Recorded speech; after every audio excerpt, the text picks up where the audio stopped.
Hi, hey, hello, and welcome to Novel Connections. Would you love this book like I do? With Jeramy and Xavi. Say hello.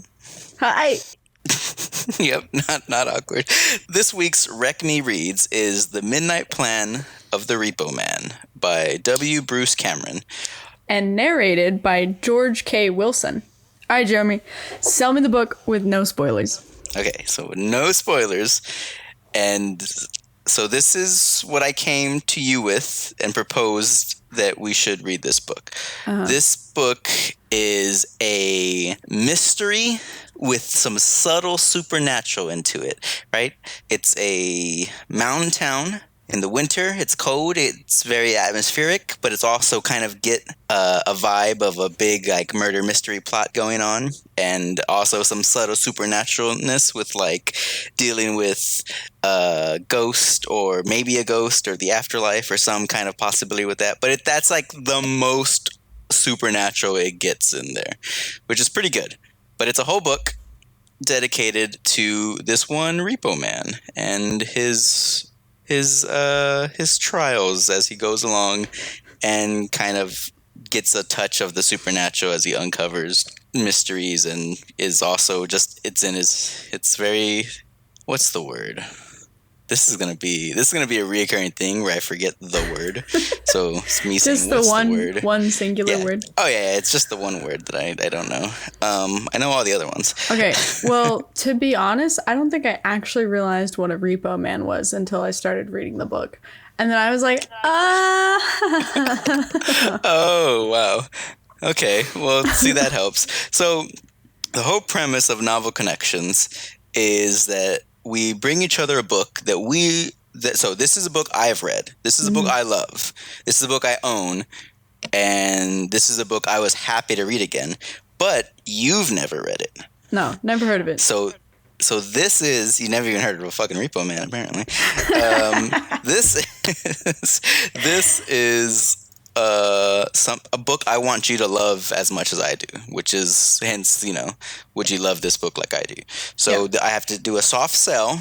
This is what we do. We'll come to one another. I will give you a soft pitch, usually better than what I just did. You did sell it to me better when the microphone was off. Yeah, so before, because I've read it already, and we've read up to a certain point. Yeah, so you're doing your second take, and we're doing this book in 3 parts, and we've already read up to chapter 12. Well, you've listened. You're on the audiobook. Yes, I am a nerd who loves audiobooks. So that's why I mentioned the narrator, because his, voices just sort of like have an effect on like what you read. And everybody who reads Harry Potter who's not Jim Dale is like a sinner, is a demon. Yeah, so that's gonna be unique for me because all these voices are in my head. Now the spoilers are gonna start. The spoiler-free part was before, up until now.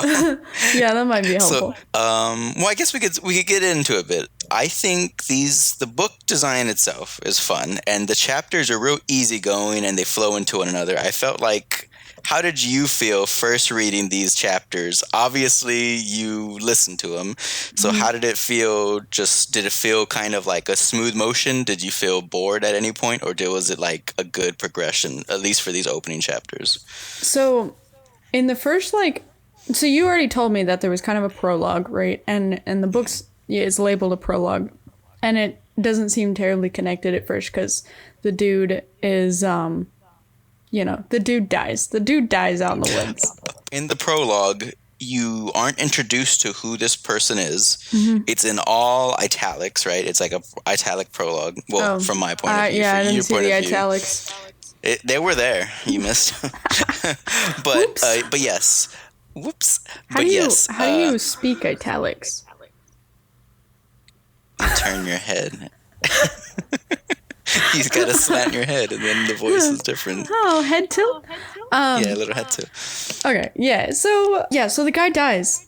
Okay, but you're like, okay, so the first chapter is this dude, and he'll die, and it's like you won't even know what's going on until a little bit later. So I was expecting it to be slow, but it did genuinely feel slow. And one of the notes that I recorded after reading it was like, I knew it was going to move slow, and it moved slow. And honestly, I think if I hadn't been encouraged by you or had the little like pieces of like interest, like, oh my God, there's going to be a voice in this guy's head, I'm not sure I could have just read the prologue or just read the prologue in like half a chapter and really found any interest in it.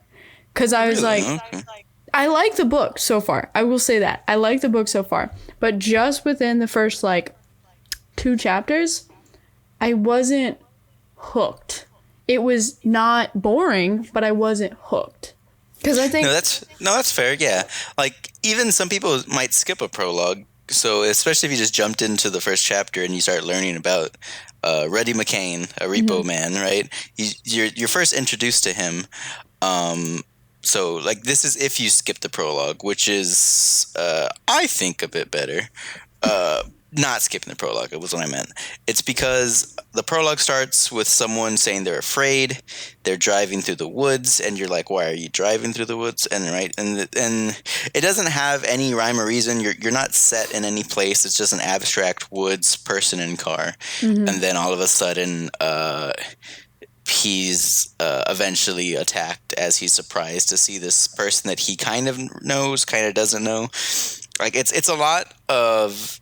to set place in a vacuum, right, when you read the book. So that makes sense. I guess even reading the little inside cover when I had the book, right, the little, like the back cover or the inside flap, I don't remember which, but it lets you know that Reddy McCain, who's our main character, he gets a voice in his head.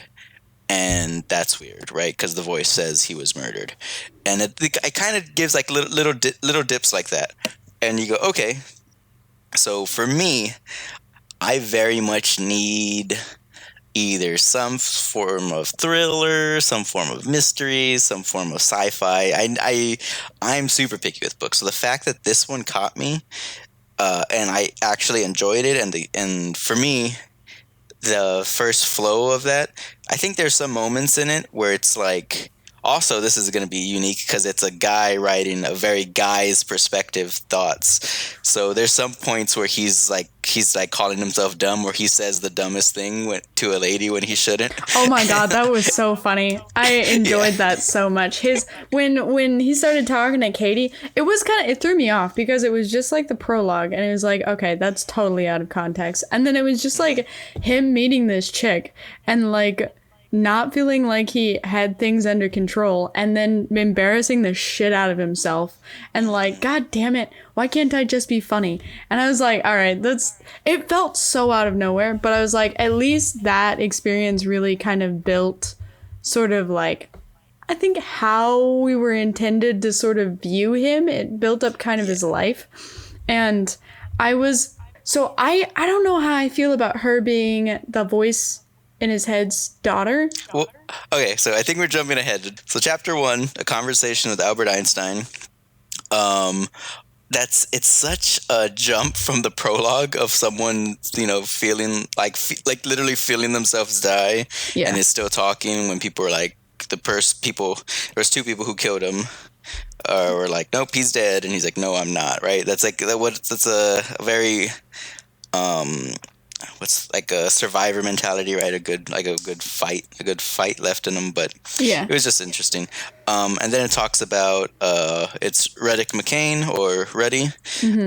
He talks that he works that he's a repo man.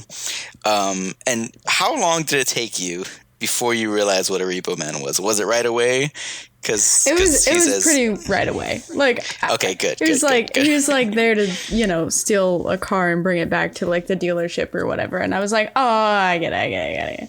Yeah, I mean, it's not steal, it's recover, but yeah, whatever. Repossess. No, I actually did like it though, because it was just, there was so much contrast in between the thought patterns of Alan's sort of brain when he was getting murdered and running for his life, and Ruddy when he was going up to go like grab the car, because to him it wasn't like, it wasn't his interactions with the questionable individuals. Like, he was somewhat confrontational. He got some joy in, like, you know, stealing these cars back or taking them back and, like, making these dudes walk because they were kind of assholes.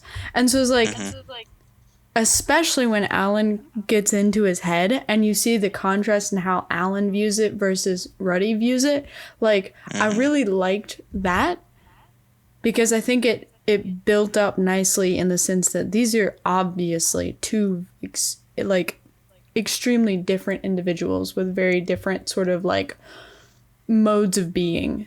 So yes, so I think that also is a point towards the author, right? He could definitely write these very like juxtapose, what's the word? Juxtapose. But yes, juxtapose. Okay, yeah. First try. And you believe it. You're there with it. Like, sure, the personalities and like the lifestyles are quite, I guess, perpendicular to each other, very much offset. But I think it's like outside of this very unique situation that Ruddy finds himself in, would they have ever talked, you know, like kind of thing? Right. And now you're forcing these people. Yeah, you're forcing these people to talk and this and that, which I kind of like that a little bit, if you stop to think about it. But yes, so the first chapter, I know what I'm talking about. The first chapter is setting up Ruddy that he repossesses cars, that he talks to this guy Albert Einstein Croft, who has a very peculiar setup for his house that's up on a small hill, and it's like very, like, he has to like parallel park against like one of the brick walls to his house, so he can't just pull the truck in there and grab it and go. So he has to talk to him. The guy says, no, obviously, I'm not going to give you my truck. And then so he goes and waits for like the dead of night. And as he goes to wait, he thinks about this dream he had. And Ruddy talks about the prologue. Yeah. But he talks about it as if it was himself. So that's also this is the very first subtle start of the supernatural. So the supernatural portions of this book don't go far, but this is clearly, you know, like, if that.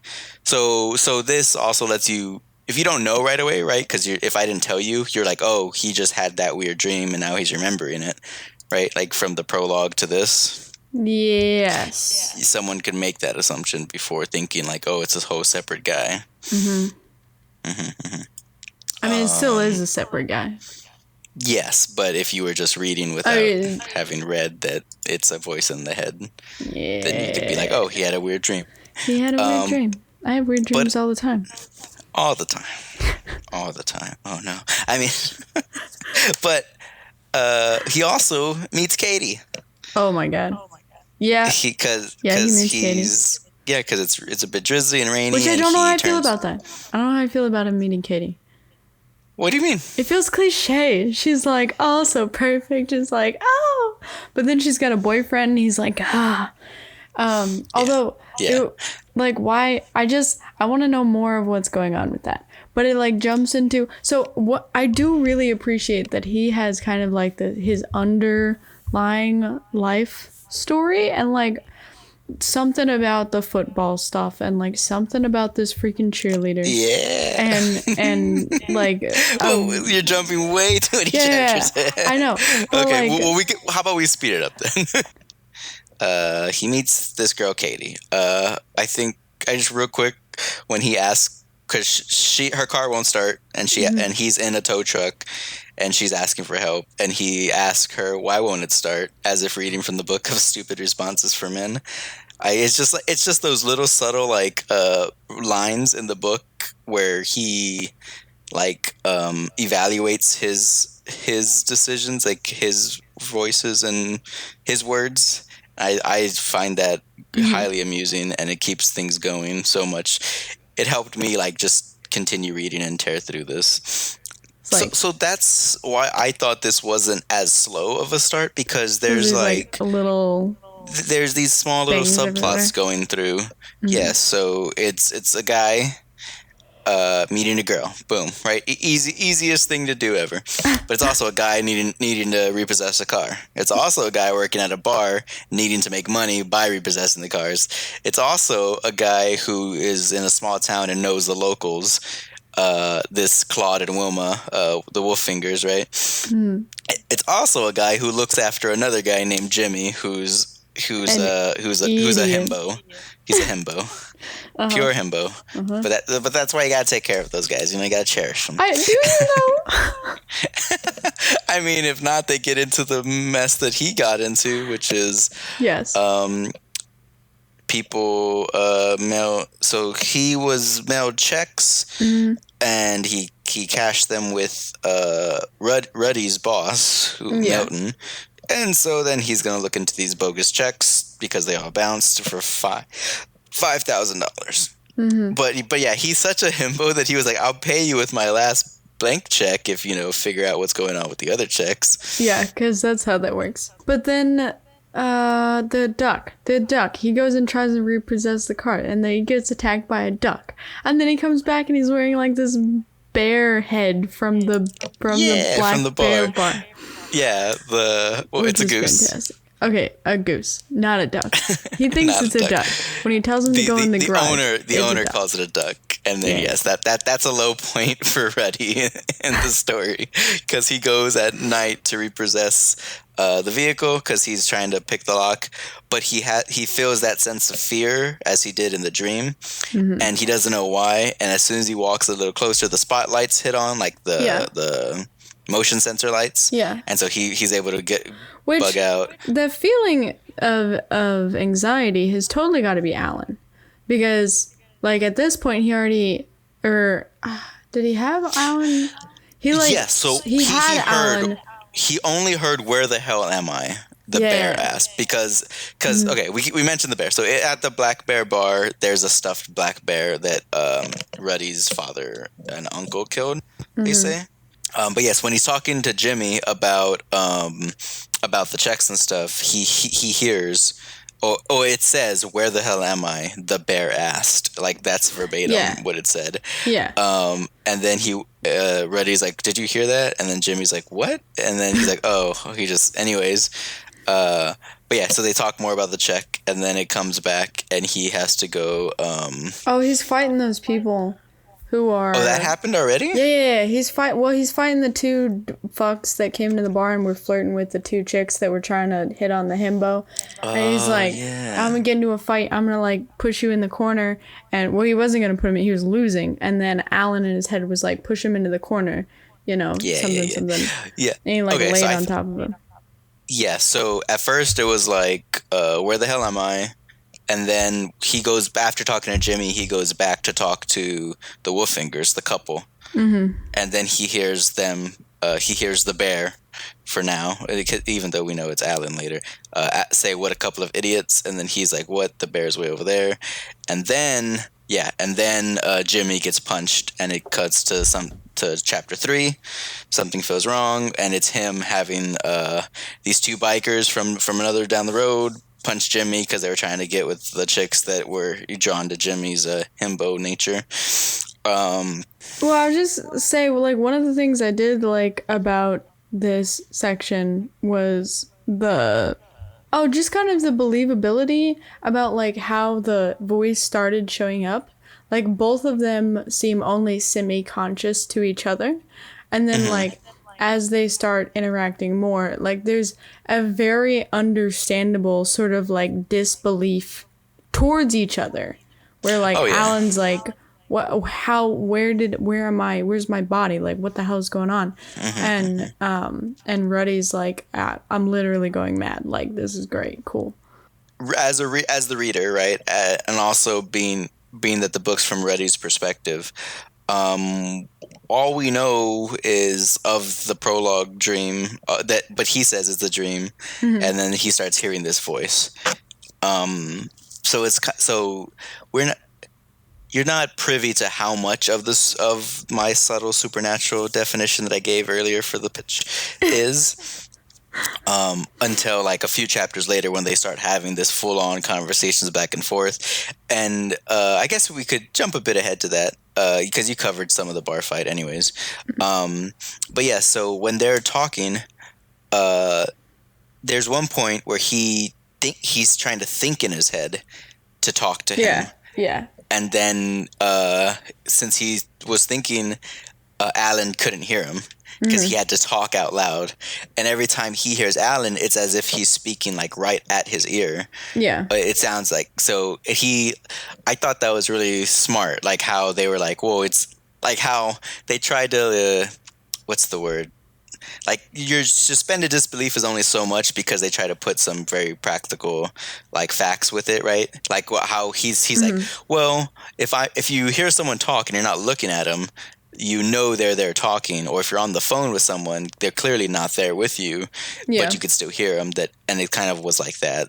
I liked how they like how he put like reason to it, or like I guess Cameron, the author, like added like a science to it of how it works or doesn't work. And then Alan even like falls asleep, or he like has to shut off every now and then too. Which I think is like, I mean, I don't want spoilers, but I feel like there's got to be something to that. Like, I want to say he's like dissipating slowly, or like his soul is like, I don't know. I don't know what that is, but it's like that, and his like why Ruddy, you know. Yes, the why Ruddy is a important question. Why this guy, Alan? Why Katie? Who, since you were excited to say, but yes, it turns out why Katie. Yeah, she's too perfect. Yes. I hope I'm curious to see what the other chapters make you think of her. But yes, actually, we should make notes here.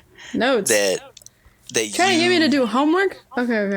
No. Just for when we read more chapters, we'll look back and we'll see if your opinion changes on any of the characters so far. I like Ruddy. Alan's cool, but he's kind of a prude. Okay. Katie's just too convenient.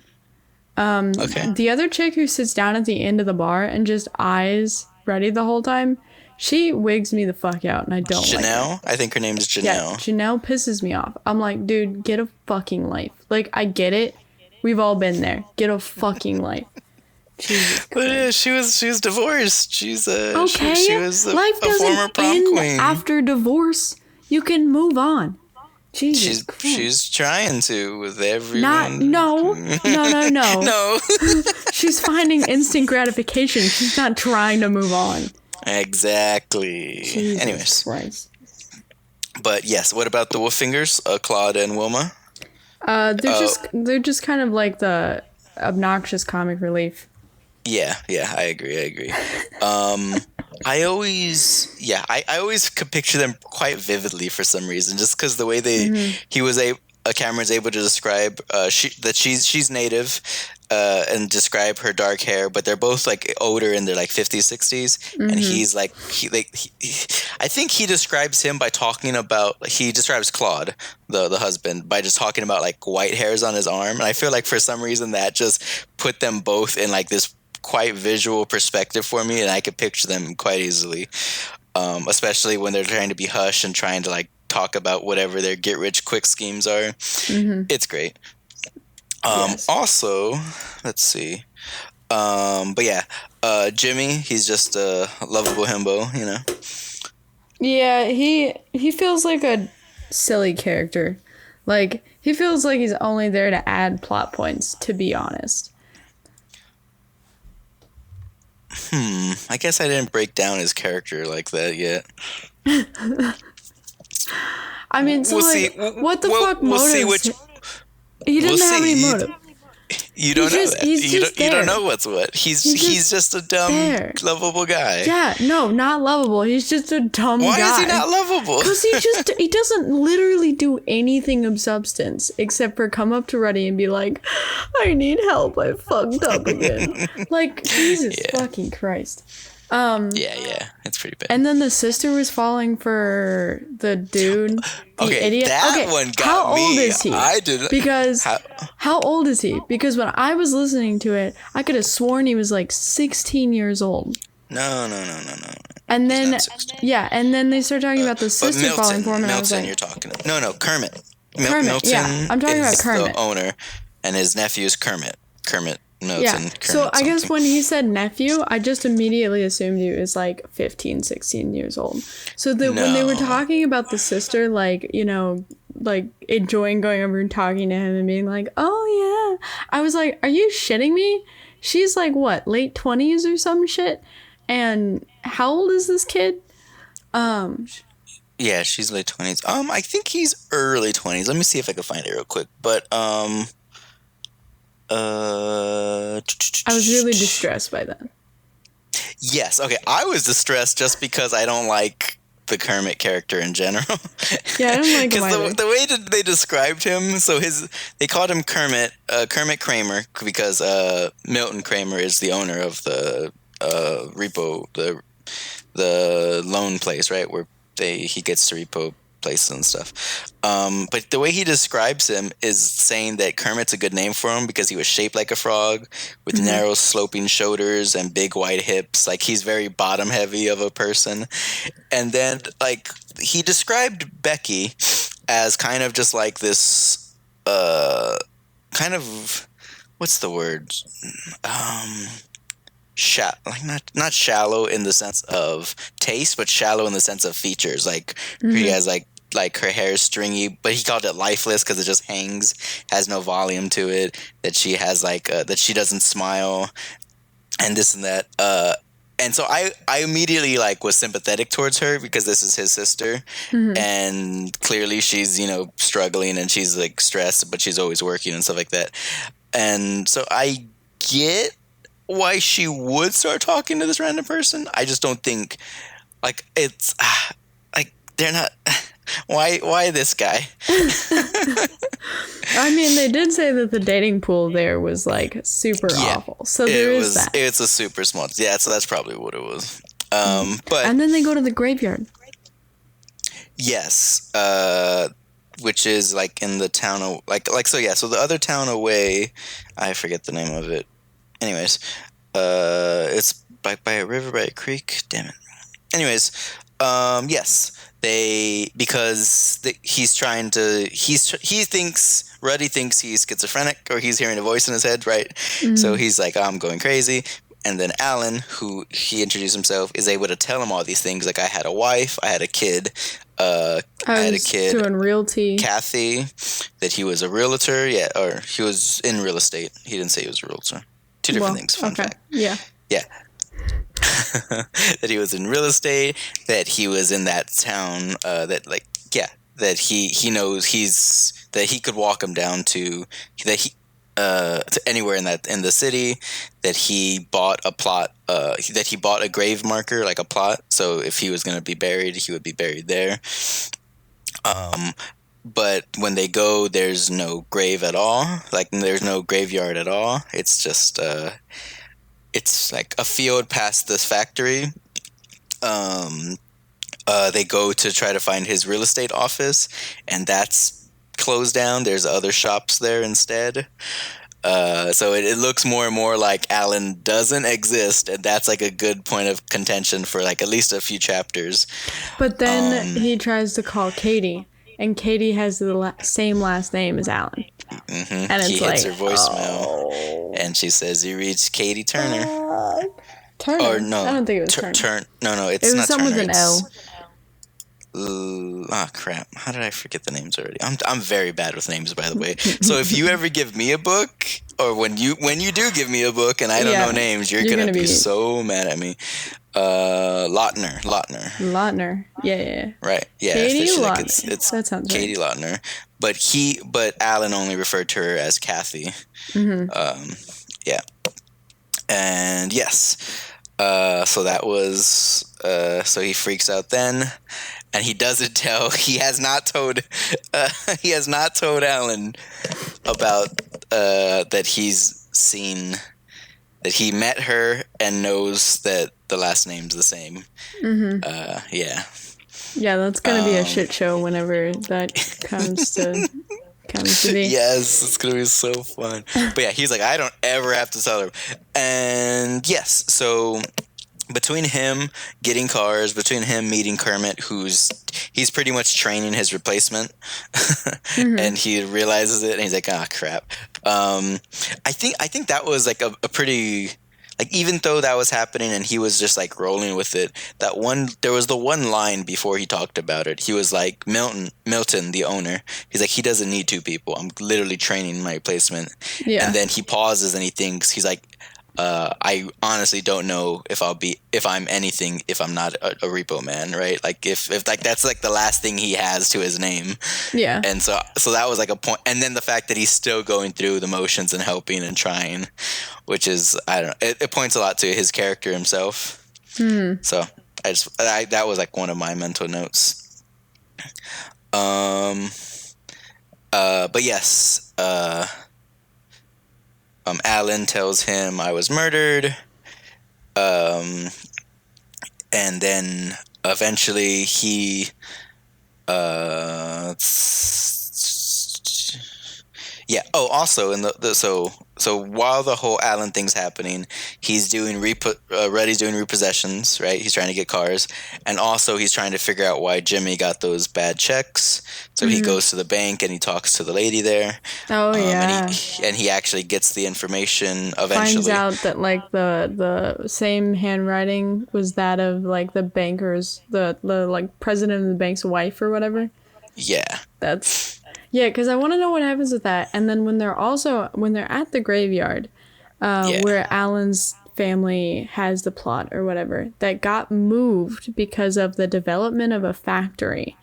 They make a lot of focus on, because it's a killer, right? The cemetery dude is one of Alan's killers. But yes, he's so uncomfortable when Ruddy is like asking him about why, or if he benefited from the factory being moved, basically. And yeah, so I want to know that. I want to know about the checks. I want to know about why the fuck Ruddy. Okay, well, yes, that was fantastic. I am excited to get to the next point of the book, and it's going by like way faster than I thought it would. Exactly. I think you said there's 50 chapters or something like that, but they're all like bite size, and like I think they flow into one another really well. Yeah, I think they do too. So yeah, no, I think they're very condensed, very concise. It just, I don't know why it felt so slow, because you're right, like a lot of stuff was going on, but it just like it felt kind of like it was taking a while. Like some of the descriptions, I was like, why are we spending so much time, like on trying to steal this guy's truck, or on like describing Becky's teeth when she was a kid. So I was just like, okay, cool. Which I can see how it lends some depth to the characters and sort of speaks to their personalities now. However, I think that's what made it feel a little long. Yeah. I guess, listening to it's a bit different than reading it, because I could I speed past that part or not, or because listening, I imagine it's the same cadence and the same like speed of like rate of speech, right? That's kind of what you look for in a good narration. Yeah, there was definitely like a lot of extra details for here and there, especially like when he gives himself these self-described like nicknames and stuff like that. Or like a lot of his internal monologue. But I think for me, being a guy, there is a lot of internal monologue where you talk to yourself. And you're like, well, that was stupid as fuck. Or like, why are you doing this? Or I think there was one part where he looks at like Milton walk away or whatever, and he's like sees how he waddles like through the mud, and he like grabs his own like love handle, and he's like I don't look that bad, right? Yeah. So it's just these little points. Like, yes, they have technically they don't add anything to it, but they just add to the characters themselves. And the fact that like yeah, it's pretty much he's trying to make the idea of this other voice, this other person in his head, like just another one of like another chore to do on his list. Like, because if he's still going about his business as much as possible and then going down these other different little rabbit holes of like the checks of Claude and Wilma and Janelle, of Becky, of Kermit, right? He's going down all these little checks. Yeah, so I think that's kind of what it's going to. But yes, the pacing does change coming up after a bit. But yeah, so things to remember, I would say, going forward is the checks to Jimmy by bank president's wife.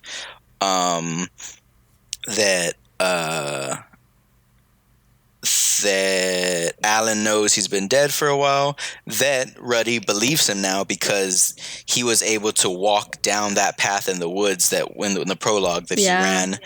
He found the big oak tree that where Alan died and was looking up and like I think that line got me too earlier in the prologue. I think that's what it was. The prologue was just like very descriptive enough about like him like feeling or not feeling the pain, not hearing the gunshots and stuff like that.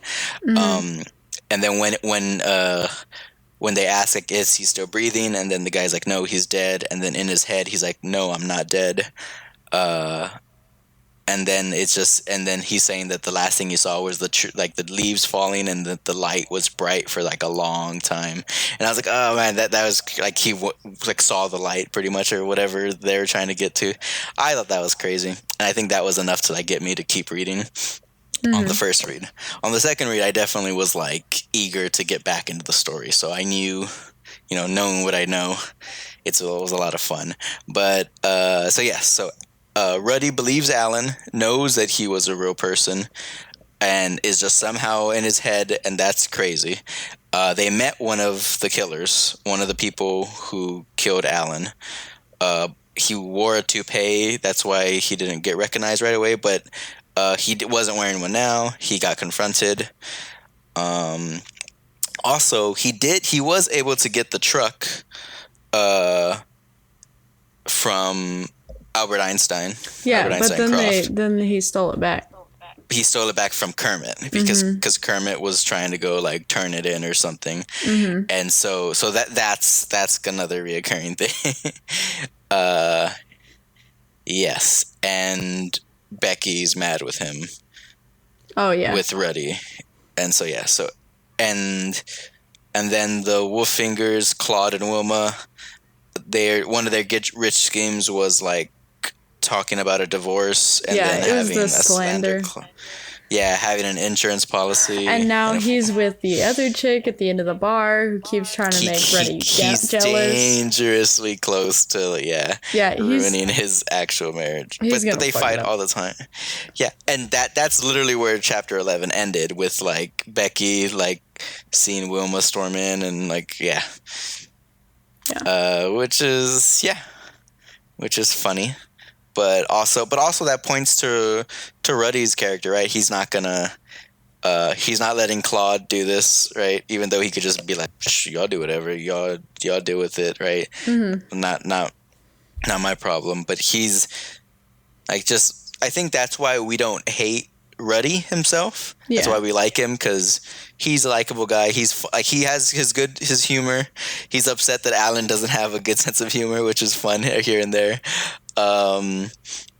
I think that was a fun part when he was like, great, like when they first started talking in his house, and he was like, great, I'm a man trapped in a man's body, and then he heard Alan chuckle for the first time. I thought that was funny, but it was also like a point over he's like, no, I'm hearing him laugh, like that's different. So yeah, it's all fun. I think it's very.